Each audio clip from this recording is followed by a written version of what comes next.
മധുരരാജയുടെ audio launch. Rameshan ഒരു കഥ പറയും, ഞാൻ ഒരു കഥ പറയും, രമേശൻ ഒരു കഥ പറയും. ഇങ്ങനെ അങ്ങോട്ട് കാര്യം ആസ്വാദകർ ഇത് ഭയങ്കരമായിട്ട് ആസ്വദിക്കുന്നു. ഇതിന്റെ ഇടയ്ക്കൊരാൾ അതൊരു കാര്യം പറയട്ടെ എന്ന് പറയുമ്പോൾ ഇവിടെ വേറെ കഥ തുടങ്ങി. അത് പുള്ളി ഒരു കഥ പറയാനാണ് ഈ പറയണത്. ഒരു മലയാളത്തിൽ അത് ഇപ്പോഴത്തെ ഒരാളാണ്. അത് ഞാൻ അപ്പം നമ്മളോട് കഥ തുടങ്ങി. അവരോട് ടേബിളിന്റെ സ്പൂണെല്ലാം കൂടെ എടുത്തിട്ട് ഒറ്റ ഇത്രയും കോടി മുടക്കിയ പ്രൊഡ്യൂസറോട് ഇരിക്കണം. ഞാൻ ഒരു സ്പൂൺ ഇങ്ങനെ പോകുന്നു. നീ പറ, കുഴപ്പമില്ല കേട്ടോ, ചേട്ടൻ പറഞ്ഞോട്ടോ. ഇല്ല, ഞാൻ മറന്നുപോയെന്ന്. അനകട ചേഞ്ച് അത് ഭയങ്കര സംഭവം. കാര്യം 10 10 ഡ്രസ് ചേഞ്ച്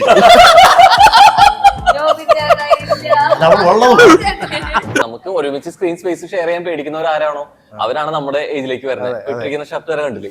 അപ്പൊ നമുക്ക് അതെ, അപ്പൊ ആ മൂഡിലാണ് ഇരിക്കുന്നത്. പിന്നെ ക്യാപ്പ്, അതെ, സ്റ്റൈല് അല്ലേ, എല്ലാം കൊണ്ട് നമ്മൾ അങ്ങനെയാണ്. കഷണ്ടി മറയ്ക്കാനാണെന്ന് പറഞ്ഞാൽ ആരും വിശ്വസിക്കുക. സ്ത്രീവേഷമൊക്കെ ഗംഭീരമായിട്ട് ചെയ്തോണ്ടിരുന്നത്. ഞാൻ രാജേഷ് തിരുവമ്പാടി എന്ന് പറയുന്ന ആർട്ടിസ്റ്റ് വന്നപ്പോഴാണ് എനിക്ക് മീശയുണ്ടെന്ന് ഞാൻ അറിഞ്ഞത്. സ്ഥിരം ഫീമെയിൽ. പിന്നെ എന്നെ ഇടയ്ക്ക് കൊന്നൊരു സംഭവം ഉണ്ട്. എന്റെ ഈ മോതിരം കണ്ടിട്ട് ചോദിച്ചു, എന്താ കേട്ടോ ഈ വലത് കയ്യിൽ ഈ മോതിരം ഇട്ടേക്കുന്നത്? ഞാൻ പെട്ടെന്ന് പോവുകയാണേ, അതിൻ്റെ ഇടയ്ക്ക് എന്താ ഈ മോതിരം ഇട്ടേക്കണേ? ഞാൻ പറഞ്ഞു അതാ വിരലേ കൊള്ളുള്ളൂ, അതിലങ്ങ് ഇട്ട്. ആ ചെറുക്കൻ കാര്യമായിട്ട് ചോദിച്ചപ്പോൾ എന്തൊരു തമാശ കളിക്കണം. എന്നെ കൊന്നടാ. കുറച്ച് ദിവസം ഞാൻ മോതിരം കൊണ്ട് കയറില്ലായിരുന്നു. Hello, hi, welcome to Ginger Media. ചോദിച്ചു പോവാം. അപ്പോൾ ഇന്ന് നമ്മൾ ചോദിച്ചു പോകുന്നത് ഒരു തനിനിറം. ഈ തനിനിറം എന്ന് പറയുന്ന മൂവിയാണ്. ഹലോ, വെൽക്കം ചേട്ടാ, റോഹൻ ആൻഡ് അനഘ. അപ്പോൾ ഇതിൽ ഇപ്പം അനുപേട്ടനുണ്ട്. അപ്പോൾ ഇതിൽ ടോട്ടലി നോക്കുമ്പോൾ നമുക്ക് സസ്പെൻസ്, ട്വിസ്റ്റ്, ഇൻവെസ്റ്റിഗേഷൻ അത് തന്നെയാണോ ഇതിൻ്റെ ഒരു ജോണർ ആക്ച്വലി? അതായത് പടത്തിന് അങ്ങനെ ഒരു ഇൻവെസ്റ്റിഗേഷൻ ഒരു അതുകൊണ്ട് എന്താ പറയുക, ഈ പടത്തിനെ കുറിച്ച് കൂടുതലൊന്നും പറയാൻ പറ്റില്ല. കാര്യം എനിക്ക് തന്നെ എൻ്റെ ക്ലൈമാക്സ് എന്താണെന്ന് എനിക്കൊരു ഇതില്ലായിരുന്നു. പലർക്കും പിടികിട്ടില്ലായിരിക്കും. കാര്യം അങ്ങനെ ഡയറക്ടറിന്റെ ഒരു ബ്രില്യൻസി അല്ലേ, അവിടെ കൊടുത്ത് ഇപ്പൊ ഇതേപോലെ ഇപ്പം നേരത്തെ പറഞ്ഞ പോലെ രമേശ് പിഷാരടിയും തങ്കച്ചനൊക്കെ ഉണ്ട്. അപ്പം രമേശിനെ പറഞ്ഞ് ഞാൻ 2 ദിവസമേ ഉണ്ടായിരുന്നുള്ളൂ. കാര്യം ഇവർ കഥ പറഞ്ഞപ്പോൾ നോവിച്ചോട്ടെ ഇരുന്ന് കഥ പറയുന്നെന്ന് പറഞ്ഞപ്പോൾ പുള്ളി പറഞ്ഞു ഞാൻ 2 ദിവസമല്ലേ ഉണ്ടായിരുന്നുള്ളൂ. പക്ഷേ 2 ദിവസം അഭിനയിച്ചപ്പോൾ അതിനൊരു ഇമ്പോർട്ടൻ്റ് ഉണ്ട്. തീർച്ചയായിട്ടും. പിന്നെ ഇതൊരു ഹോട്ടലിൽ നടക്കുന്ന ഒരു സംഭവം ആയതുകൊണ്ട് ഞാൻ അവിടുത്തെ മാനേജർ കൊണ്ട് എനിക്ക് എല്ലാ റൂമിലും പോകണമല്ലോ. ഓഹോ, അതുകൊണ്ട് ഞാൻ ഫുൾ ടൈം ഉണ്ട് അവിടെ. അതെന്തായാലും എല്ലാം നോക്കിയല്ലേ പറ്റുള്ളൂ, ഉണ്ടായല്ലേ പറ്റൂ അല്ലേ? എല്ലാവരും തനിനിറമൊക്കെ ഒന്ന് മനസ്സിലാക്കണ്ടേ? ഏത്? യെസ്, റോഹൻ. ഞാൻ ഭയങ്കര ഹാപ്പിയാണ് തീർച്ചയായിട്ടും പറയുന്നത്. കാരണം റോഹന്റെ ഈ പറയുന്ന പോലെ ആക്ടിങ് കരിയറും കാര്യങ്ങളും ഒക്കെ നമ്മൾ പലപ്പോഴും പല സ്ഥലങ്ങളിൽ ഒരുമിച്ച് അടിച്ചു പൊളിക്കാൻ പോകുമ്പോഴൊക്കെ പറയുന്ന സംസാരിക്കുന്ന അതാണ്. അത് മാത്രമല്ല, നമ്മൾ ഒരു കമ്പനിയിലാണ് വർക്ക് ചെയ്യുന്നത്, മീഡിയയുടെ അതേ ചാനലിൽ തന്നെ ഇന്റർവ്യൂ. ഓ, അത് അതിന്റെ പ്രൗഡ് ഫീൽ അല്ലേ? മൊലാളിയോടെ ഉണ്ട് അല്ലേ? ആ ഒരു പ്രൗഡ് എന്ന് പറഞ്ഞാൽ റോഹ എന്ന് പറയും. തീർച്ചയായിട്ടും. അല്ല, അത് തന്നെയാണ് സന്തോഷം. കാരണം ആങ്കർ ആയിട്ട് എന്റെ കരിയർ സ്റ്റാർട്ട് ചെയ്യുമ്പോൾ തന്നെ ശംഭു ബ്രോ അവിടുത്തെ ടോപ്പിൽ നിൽക്കുന്ന വ്യക്തിയാണ്. പക്ഷെ അന്നോട്ടേ നമുക്ക് അത്രത്തോളം കമ്പനി ആയിട്ട് നമ്മുടെ ഒപ്പം നിൽക്കുന്ന ഒരാളാണ്. അപ്പൊ തീർച്ചയായിട്ടും എനിക്ക് തോന്നുന്നു ഈ സിനിമയെ തുടങ്ങുമ്പോൾ തന്നെ പ്രൊജക്ടിന്റെ ഭാഗമായി നിൽക്കുമ്പോൾ തന്നെ ശംഭുബ്രോയുടെ സിനിമയുടെ സെക്ഷനിൽ ഇന്റർവ്യൂ ആണെങ്കിലും ചാനലകത്തും പുറത്തുള്ള വിശേഷങ്ങളൊക്കെ സംസാരിച്ചുകൊണ്ടിരിക്കുന്നുണ്ട്. അപ്പൊ എനിക്ക് ഒഫീഷ്യൽ അല്ലെങ്കിൽ പോലും അല്ലെ ഫ്രണ്ട്സ് ആ ഒരു ടോക്കിൽ എല്ലാ കാര്യങ്ങളും അറിഞ്ഞുകൊണ്ടിരുന്ന ഒരാളാണ്. നന്നായിട്ട് അറിയാം, നന്നായിട്ട് അറിയാം. ഈ ഒരു വലിയ ഹോട്ടലിൽ നടക്കുന്ന സംഭവത്തിൽ റോഹൻ ആരാണ്? അതായത് ഇതൊരു ഹോട്ടലിനൊക്കെ ഉപരി ഒരു ക്യാമ്പാണ്. ആ ക്യാമ്പിൽ റിസോർട്ടിൽ എത്തുന്ന ഒരു പേജിൽ എത്തുന്ന കുറച്ചധികം പേര് നമ്മുടെ ഇപ്പത്തെ സമകാലിക വിഷയമായിട്ട് കാണുന്ന പോലെ ഇത് സ്ട്രേഞ്ചേഴ്സ് ക്യാമ്പാണ്. നമുക്കൊക്കെ അറിയാം. ഇപ്പൊ പ്രത്യേകിച്ച് നവമാധ്യമങ്ങളൊക്കെ കണ്ട അത്തരം ക്യാമ്പുകളെ കുറിച്ച് നമ്മൾ അറിയുന്നതാണ്. അപ്പൊ ക്യാമ്പുകളിൽ എത്തുന്ന പോലെ സ്ട്രേഞ്ചേഴ്സ് ആണ്. അതിലൊരു സ്ട്രേഞ്ചർ ആണ്. അവിടെ എത്തുമ്പോ കുറച്ച് അപരിചിതരുണ്ട്, പരിചിതരുണ്ട്. അതുമായി കടന്നു പോകുന്ന കുറെ സാഹചര്യങ്ങളുണ്ട്. എങ്ങനെയുള്ളവരാണെങ്കിലും അവരെ കയ്യിലാക്കാൻ അറിയാവുന്നവരാണല്ലോ. പക്ഷെ ആ കയ്യിലാക്കാൻ നമുക്ക് ഇന്റർവ്യൂല് ആങ്കർ ആയിട്ടിരിക്കുന്ന പോലെ അവര് എഴുതി വെച്ചാലേ ചെയ്യാൻ പറ്റുള്ളൂ. നന്നായിട്ട് ചെയ്തിട്ടുണ്ട് നിന്റെ കൂട്ടുകാർ. ഓ, അടിപൊളി. അതുപോലെ തന്നെ പിന്നെ ആദർശം തീർച്ചയായിട്ടും അടിപൊളി. ആദർശേ, പറയൂ. സന്തോഷം. ഒരിക്കലും നമ്മൾ ഈ റീൽസ് പരിപാടികളൊക്കെ ചെയ്യുമ്പോഴും ഇങ്ങനൊരു സിനിമയിൽ ഇത്രയും നല്ലൊരു ക്യാരക്ടർ ചെയ്യാൻ പറ്റുമെന്നൊന്നും സ്വപ്നത്തിൽ പോലും വിചാരിച്ചിട്ടില്ല. ആ റീൽസിൽ ഓരോന്ന് കാണിക്കും. ആഗ്രഹം സിനിമ തന്നെയാണ്. പക്ഷേ ഇതുപോലൊരു സിനിമയുടെ ഭാഗമാവാൻ ഇത്രയും സീനിയർ ആയിട്ടുള്ള ആൾക്കാരുടെ ഇടയിൽ അഭിനയിക്കാൻ പറ്റുക എന്ന് പറയുന്നത് സ്വപ്നത്തിൽ പോലും ചിന്തിക്കാത്ത കേസാണ്. അപ്പൊ അത് കിട്ടിയതിൽ ഭയങ്കര സന്തോഷം. ഭയങ്കര അടിപൊളിയായിരുന്നു. അവിടെ ഒരു ഗ്യാങ് ഉണ്ടായിരുന്നല്ലോ, ഒരേ ഏജുള്ള കുറെ പേര്. അത് റീലൊക്കെ മുട്ടുവേദനയായിട്ട് ചിന്തിക്കും. മുട്ടുവേദന, BP പ്രഷറും ഷുഗറുമായിട്ട് മധുരമിടാത്ത ചായയും കുടിച്ചോണ്ട് ഡയറ്റ് ഒക്കെ അടിപൊളി ഇവര്. ഡയറ്റ് ഒക്കെ ഉണ്ടായിരുന്നു. ഡയറ്റ് അല്ല, ഷുഗർ ആയതുകൊണ്ട് മധുരമിടാത്ത ചായ കുടിക്കണം. ഇപ്പോഴത്തെ പിള്ളേര് എല്ലാവരും വിത്തോട്ടാണല്ലോ, ആരും ഷുഗർ യൂസ് ചെയ്യില്ല. അതിന്റെ കൂടെ പിടിച്ചു പോകാം. ഷുഗർ കട്ട് എന്ന് പറഞ്ഞൊരു പേരിൽ അങ്ങ്. അതെ, ഷുഗർ കട്ട്. അടിപൊളി. അങ്ങനെയൊക്കെ പറഞ്ഞു. ഇന്റർവ്യൂ നമ്മൾ ഇങ്ങനെ എടുക്കുന്നതൊക്കെ ഫസ്റ്റ് ടൈമാണ്. അപ്പോൾ ഈ ഇന്റർവ്യൂ എക്സ്പീരിയൻസും കൂടെ തീർച്ചയായിട്ടും ചോദിക്കണമല്ലോ ഇന്ന് തന്നെ, കാരണം അതൊരു ഫസ്റ്റ് ടൈം എന്നുള്ളൊരു സാധനമാണല്ലോ. അതെ, ഇത് അടുപ്പിച്ചടുപ്പിച്ചായിട്ട് കുറെ ഇന്റർവ്യൂസ് ഒക്കെ വന്നത് എനിക്ക് അധികം അങ്ങനെ സംസാരിക്കാൻ അങ്ങനെ അത്ര കഴിവുണ്ടെന്ന് ഞാൻ പക്ഷെ ആനകേടാ വക്കീലാട്ടാ, പക്ഷെ സംസാരിക്കാൻ കഴിയില്ലെന്ന് പറഞ്ഞാൽ വക്കീല് പണിക്ക് സംസാരിക്കുന്നത് വേറെ, ഇത് സംസാരിക്കുന്നത് വേറെ. ഇത് ഒന്നാമത് ക്യാമറയുടെ മുന്നിലാണ്. ആക്ടിങ്ങിന് പറയരുത്. സംഭവം അനകട ചേഞ്ച് അത് ഭയങ്കര സംഭവം. കാര്യം 10 ഇന്റർവ്യൂല് 10 ഡ്രസ് ചേഞ്ച്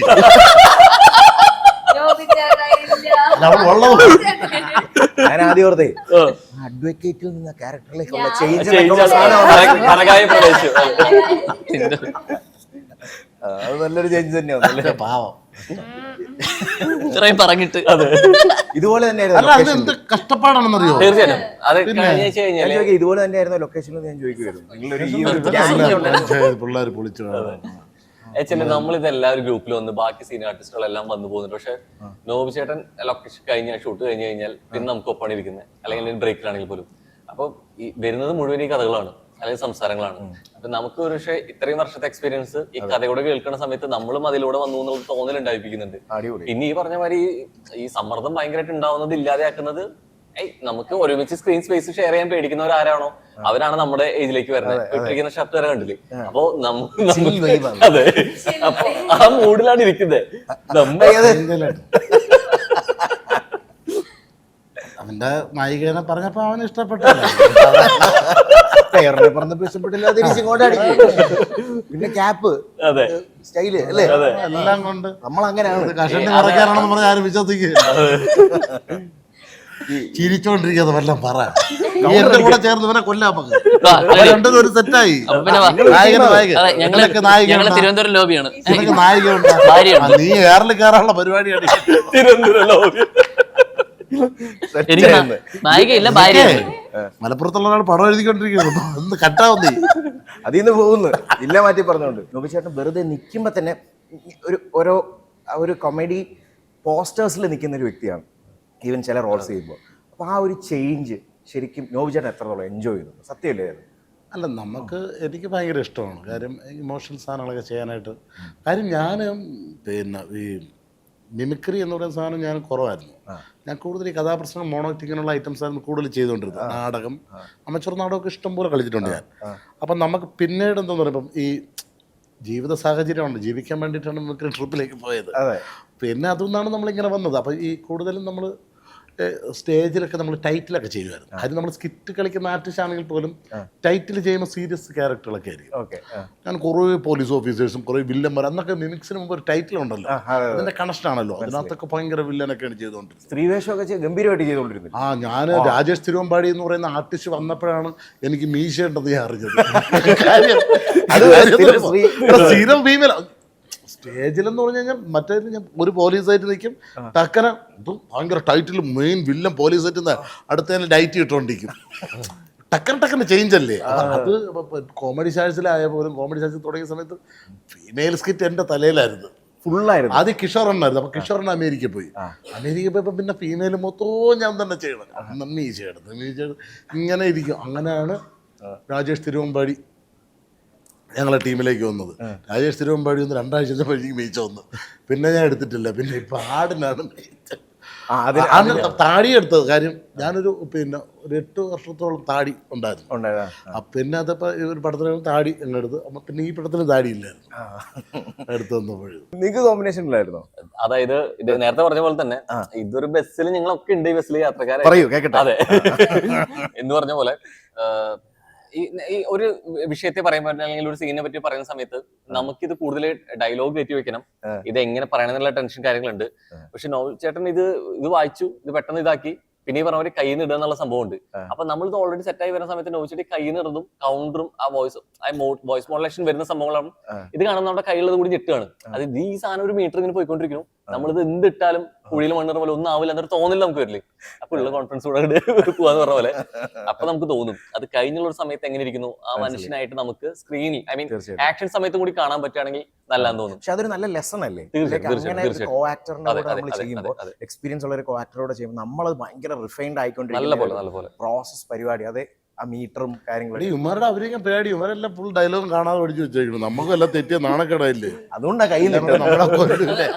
അതുകൊണ്ട് എക്സ്ട്രാ 2 ഡയലോഗ് കണ്ണെഴുതാത്തത് ഞാൻ കയ്യിൽ നിന്നിട്ട് ഇവന്മാരൊപ്പം ഷൈൻ ചെയ്യാന്ന് പറയാം. പക്ഷെ അവന്മാർ എന്റെ മേളിൽ ചവിട്ടി കയറി. കുറച്ച് ആൾക്കാരിൽ ഫ്യൂ പേഴ്സൺസ് ആണ് ഇവര്, നോബി ചേട്ടനും പിഷാരടി ചേട്ടനും. അപ്പൊ ഞാൻ പിഷാരടി ചേട്ടൻ ഇവിടെ ഉണ്ടായിരുന്നെങ്കിൽ ചോദിക്കണം എന്ന് ഓർത്തൊരു കാര്യമാണ്. ചില കഥകൾ പറയുമ്പോൾ ചിലത് അതിൻ്റെ താഴെ കമൻസ് ഒക്കെ വരുന്നുണ്ട്. പലരും പറയുമ്പോൾ ഇത് ഉള്ളതാണെന്നൊന്നും അറിയത്തില്ല, ചിലപ്പോൾ ചുമ്മാ പറഞ്ഞതായിരിക്കും. നോബി ചേട്ടൻ പറയുന്ന കഥകളെല്ലാം കറക്റ്റ് ആയിട്ടുള്ള കാര്യങ്ങളല്ല ആണോ? അങ്ങനെ നമ്മൾ ആഡ് ഓൺ ചെയ്യുവാണോ? ഇല്ലാത്തതും പറയാറുണ്ടോ അങ്ങനെ? ഇല്ല, കൂടുതൽ അനുഭവമുള്ള കഥകളായിരിക്കും കൂടുതൽ പറയണത്. വേറെ ഒന്ന് പറയുമ്പോൾ നമ്മൾ ഏച്ചു വെച്ചതുപോലെ തോന്നും. ഇപ്പൊ ഈ മറ്റൊക്കെ നമ്മൾ പറയണ കഥകളൊക്കെ നമുക്ക് അനുഭവമുള്ള കഥകളൊക്കെയാണ് കൂടുതലും. ഈ ജഡ്ജ്മെന്റിലൊക്കെ ആണെങ്കിൽ സ്പോട്ട് കൗണ്ടർ അതിപ്പോ ഒരു ടാസ്ക് ആയി മാറുന്നുണ്ട് നോബി ചേട്ടാ. ഈ ജഡ്ജൊക്കെ ആയിട്ട് ഇരിക്കുമ്പോഴേ അതെ അതെ അതെ തമ്മിൽ അടിച്ച് നിൽക്കാന്ന്. പിന്നെ എല്ലാവരും മത്സരിച്ചാണ് നിൽക്കുന്നത്. അതിനിടയ്ക്ക് പറഞ്ഞില്ലെങ്കിൽ നമ്മൾ ചമ്മുകയും ചെയ്യും. അതാണ് ഇതിന്റെ ഏറ്റവും വലിയ, നമ്മളൊരു പെട്ടെന്നൊരു സാധനം പറയുകയാണ്. ഇത് എല്ലാം മീഡിയ ഇങ്ങനെ നോക്കിയാണ് നമ്മൾ പെട്ടെന്നൊരു സാധനം പറയും. ഇത് ഏക്കുമോ, ഇത് ഏറി കയറുമോ എന്നൊക്കെ ചിന്തിക്കാനുള്ള സമയം പോലും ഇല്ല.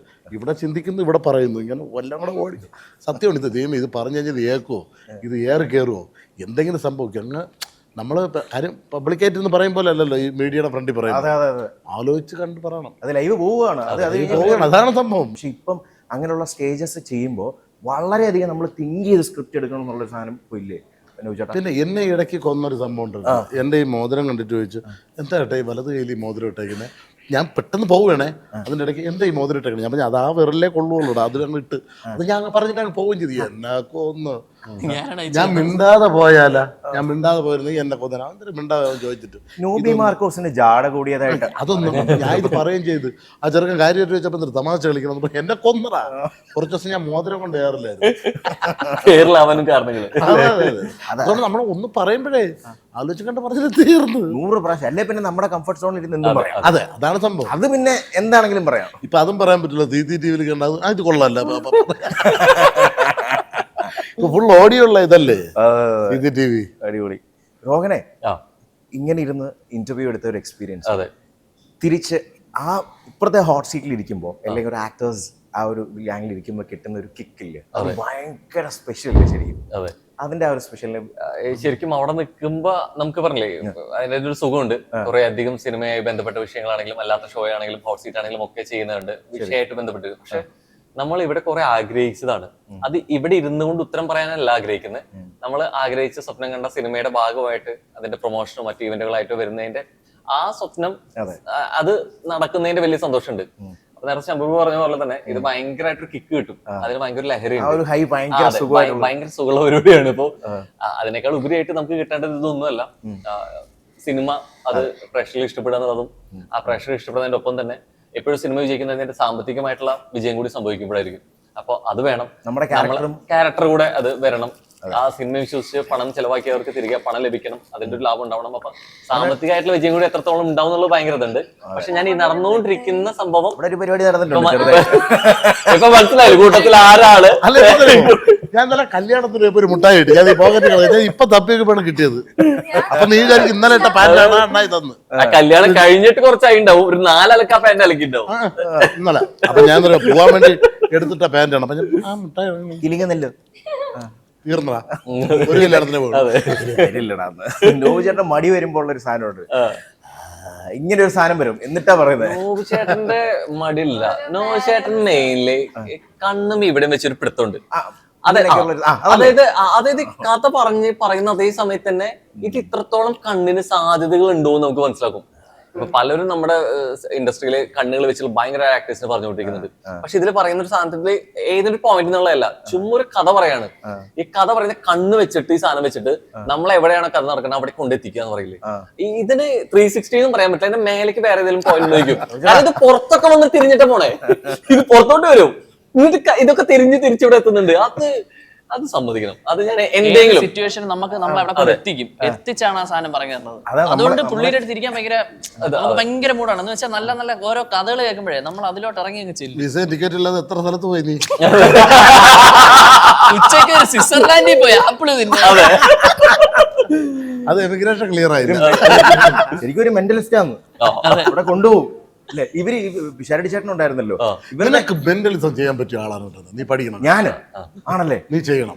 നിനക്ക് അതിനുള്ള ഇതുണ്ട് അല്ലേ, സംസാരിച്ചിരുത്തുള്ള ഒരു കഴിവുണ്ട്. നിനക്ക് മെന്റലിസം നീ പഠിക്കണം. ഈ പിഷാരടി ചേട്ടനും നോബി ചേട്ടനും തമ്മിലുള്ള കൗണ്ടേഴ്സ് എങ്ങനെയാണ് ഇതില്? നമ്മൾ എഴുതി വെച്ച സാധനം ചെയ്യാം, ഇവര് എഴുത്തിനപ്പുറത്തേക്ക് കയ്യിലിടും. കൊടുക്കൽ വാങ്ങൽ കഴിവുള്ളതുകൊണ്ട് വരും. പിന്നെ ധൈര്യമായിട്ട് ഇടാം. കൊടുക്കുമ്പോ ധൈര്യമായിട്ട് അപ്പുറത്തുനിന്ന് കിട്ടുമെന്ന് ഉറപ്പുള്ളവരടുത്ത് ഇടുന്നത്. പിഷാരടി ചേട്ടൻ്റെ അടുത്ത് അത് പറ്റത്തില്ലല്ലോ. അല്ല, ഇവര് തമ്മില് മധുരരാജയുടെ ഓഡിയോ ലോഞ്ച് ട്രാവൻകൂർ കോർട്ട് ഹോട്ടലില് ഹോട്ടലില്ലേ, അവിടെ ഓഡിയോ ലോഞ്ച് ഇപ്പുറത്ത്. അപ്പം ഞങ്ങളെല്ലാം അവിടെ റൂമിൽ ഇരിപ്പുണ്ട്. ഒത്തിരി ആർട്ടിസ്റ്റുകളുണ്ട്, ഡയറക്ടേഴ്സ് എല്ലാവരും കൂടെ ഇരുന്ന് തമാശകൾ പറയും. അപ്പം രമേശൻ ഒരു കഥ പറയും, ഞാൻ ഒരു കഥ പറയും, വീണ്ടും രമേശൻ ഒരു കഥ പറയും. ഇങ്ങനെ അങ്ങോട്ട് ഇത് കാര്യം ആസ്വാദകർ ഇത് ഭയങ്കരമായിട്ട് ആസ്വദിക്കുന്നു. ഈ കഥ ഇവിടെ നിന്നൊക്കെ വരണമെന്നില്ല. അങ്ങനെ അണ്ണ ഒരു കഥ, ഞാൻ ഒരു കഥ, വീണ്ടും അണ്ണ ഒരു കഥ, അതിൽ ഞാൻ ഒരു കഥ, ഇങ്ങനെ ഇതിൻ്റെ ഇടയ്ക്കൊരാൾ അതൊരു കാര്യം പറയട്ടെ എന്ന് പറയുമ്പോൾ ഇവിടെ വേറെ കഥ തുടങ്ങും. അത് പുള്ളി ഒരു കഥ പറയാനാണ് ഈ പറയണം. ഒരു മലയാളത്തിൽ അറിയപ്പെടുന്ന ഒരാളാണ്. അത് ഞാൻ അപ്പം ഇവിടെ ഒരു കഥ തുടങ്ങി. അവരോട് ഇങ്ങനെ അങ്ങോട്ടും ഇങ്ങോട്ടും കഥ പറഞ്ഞുകൊണ്ടിരുന്ന ലാസ്റ്റ് ദേഷ്യപ്പെട്ടിട്ട് ടേബിളിൽ നിന്ന് സ്പൂണെല്ലാം കൂടെ എടുത്തിട്ട് ഒറ്റയുണ്ടല്ലോ പുള്ളി സമയം നോക്കിയപ്പോ ഈ സ്പൂണേ 3D സിനിമ കാണുമ്പോൾ അവിടെ വന്നിട്ട് ഇങ്ങനെ പോകണം, ഒന്ന് അങ്ങോട്ട് പോകണം, ദേഷ്യപ്പെട്ടിട്ട്. അപ്പൊ എല്ലാവരും ശ്രദ്ധിച്ച പറഞ്ഞു, എനിക്കൊരു കഥ പറയാനുള്ളത്. അറ്റൻഷൻ കിട്ടാൻ വേണ്ടി എല്ലാം കൂടെ എല്ലാം പേടിച്ചു ഇന്ന്. ഇത്രയും കോടി മുടക്കിയ പ്രൊഡ്യൂസർ അവിടെ ഇരിക്കണം. ഞാൻ ഇപ്പം ഒരു സ്പൂൺ ഇങ്ങനെ പോകുന്നു,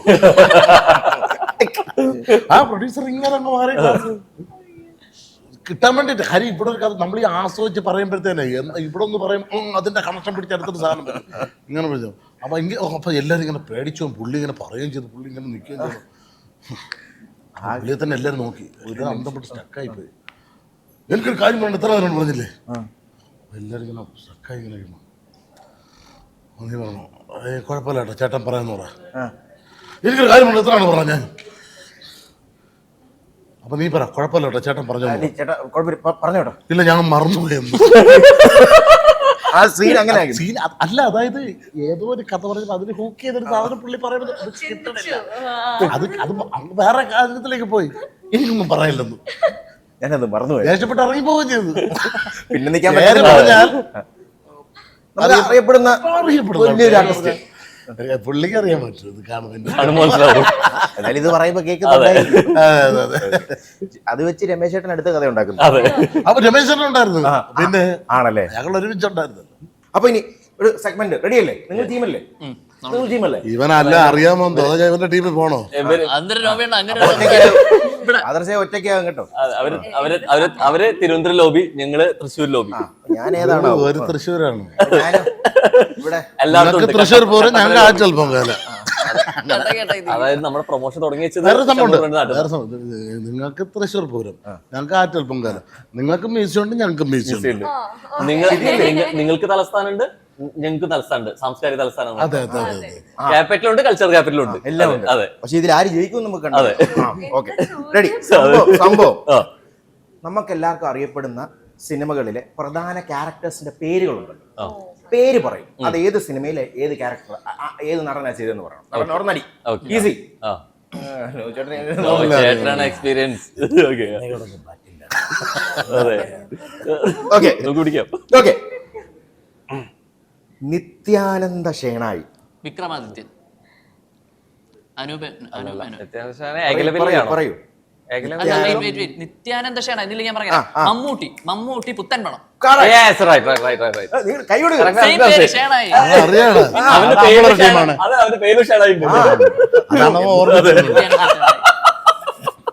അപ്പൊ അവൻ പറയണം, അതവൻ പറഞ്ഞില്ലെങ്കിൽ മോശമാണ് ഞാൻ വിട്ടുകൊടുത്തത്. ഓക്കെ, അടുത്തത്. Okay, ready. അപ്പൊ ഇവർക്കൊരു പോയിന്റ് ആയി കേട്ടോ. അല്ല, 5. ഓക്കെ, പറയട്ടെ. ആമി തന്നെ. ആമിയില് ഏത് സിനിമ ആര് അഭിനയിച്ചു? അതായത് മഞ്ജു വാര്യർ. ആമി ആമിന്നാണോ? ആമി എന്ന് പറഞ്ഞ ക്യാരക്ടർ ചെയ്തത് മഞ്ജു വാര്യർ. ഏത് സിനിമ? സംരംഭത്തില് സമ്മർദ്ദത്തിലെ അല്ല അതല്ലാതെ പക്ഷെ ആമി എന്ന് പറഞ്ഞ സിനിമ വേറെ അതൊക്കെ ഇത് വേറെ character പേര്. Okay, ഉണ്ട്. അപ്പൊ ഓക്കെ ഉണ്ട് Okay. പറഞ്ഞെടുത്തതാണ് സംരംഭത്തിനായി അത് നിങ്ങൾ മീഡിയക്കാർ തമ്മിലുള്ള അല്ല അവൻ പറഞ്ഞില്ലേ? ക്യാരക്ടർ പേര് പറഞ്ഞില്ല അന്തർധാര. Okay, next. അഞ്ചാറ് പറഞ്ഞത് ആ മണപ്പള്ളി പവിത്രൻ. അത് നരസിംഹ അടിയോ? എന്നെ ഫർഗീസ് വടിക നരസിംഹം. അല്ല സോറി നരസിംഹം എന്നെ ഫർഗീസ് അല്ലേ ഓക്കെ പോയിന്റ് എത്ര നിങ്ങൾക്ക്? 2 ഇവർക്ക് 1. 5 5 10 ചുമ്മാ ഇരിക്കരുത്, പറയണ്ട. വളരെ എളുപ്പം ചോദിക്കാൻ പോവാണേ. ജയകൃഷ്ണൻ. ജയകൃഷ്ണൻ തൊടിയില അതായത് ക്ലാര. തൂവാൻതുമ്പികൾ മോഹൻലാലി ലാലേട്ടൻ. തൂവാൻതുമ്പികൾ Correct. അവിടെ അവിടെ തൂവാൻതുമ്പികൾ മോഹൻലാൽ അതിന് മുമ്പ് പറഞ്ഞായിരുന്നു കേട്ടോ അല്ലേ ആ ലാലേട്ടൻ. അപ്പൊ 2-2. ആ ഓക്കെ അതിന് പറഞ്ഞു അല്ലേ ഓക്കെ ഓക്കെ. ഇത് ഈസി. ആ അനന്തൻ നമ്പ്യാർ. അനന്ത അനന്തൻ നമ്പ്യാർ. നമ്മേര് നാടോടിക്കാറ്റും തിലകൻ. 3-2. യെസ് കേട്ടോ ഈ നിക്കണത്. അതെ ഓക്കെ റെഡി. അടുത്ത് സക്കീർ അലി ഹുസൈൻ.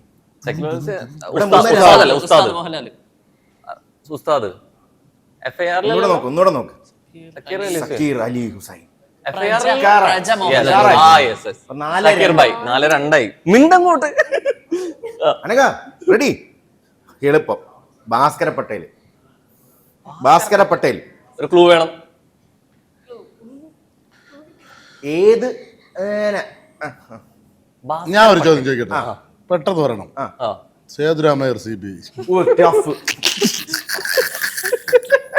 കുമരകൻ. കിട്ടും. കമന്റ് വായിച്ചു ഇതിന്റെ കുമരകൻ. അതല്ല സുധാകരൻ അല്ല ഇത് കിട്ടിയില്ല. ഭാസ്കർ. പറ. ഭാസ്കര പട്ടേൽ. ആ ക്ലൂ തരാം. നമ്മുടെ മെഗാസ്റ്റാർ മമ്മൂക്ക. യെസ്.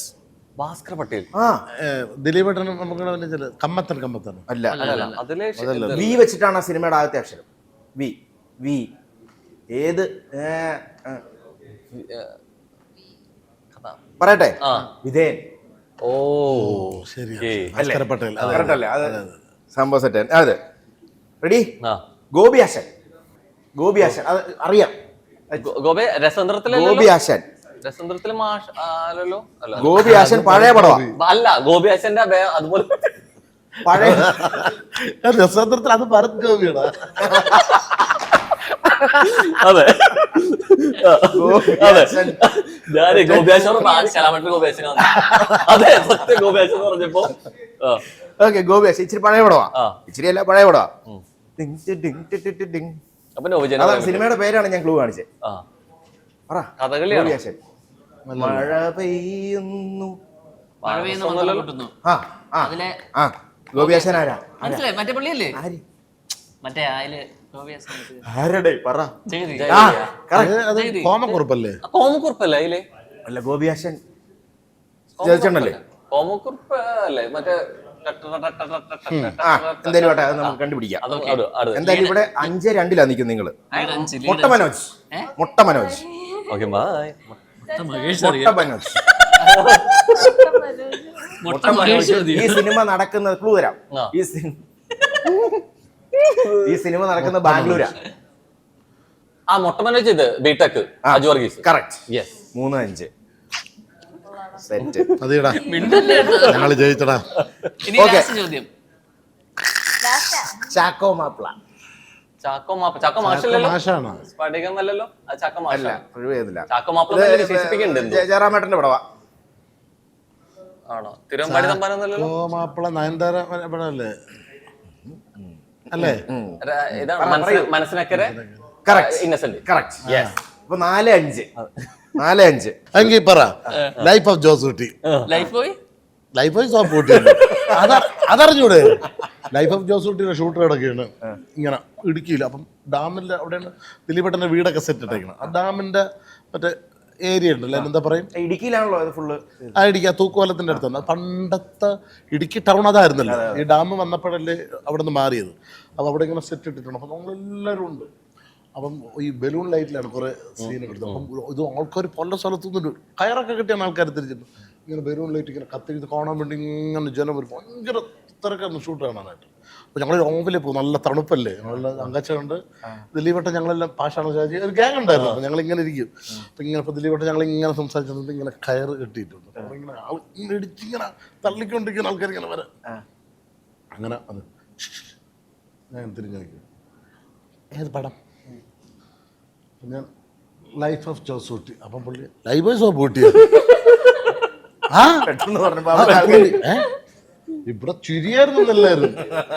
അതായത് ശബ്ദത്തിന്റെ ഒപ്പം ഇതും കൂടി പിടിച്ചിട്ടാവില്ല, ഇതും കൂടി പിടിച്ചിട്ടാ പിടിക്കില്ല. അങ്ങനെയല്ലേ പിടിക്കണേ. Lifebuoy. ഓക്കെ, അപ്പൊ thank you, bye. Thank you so much.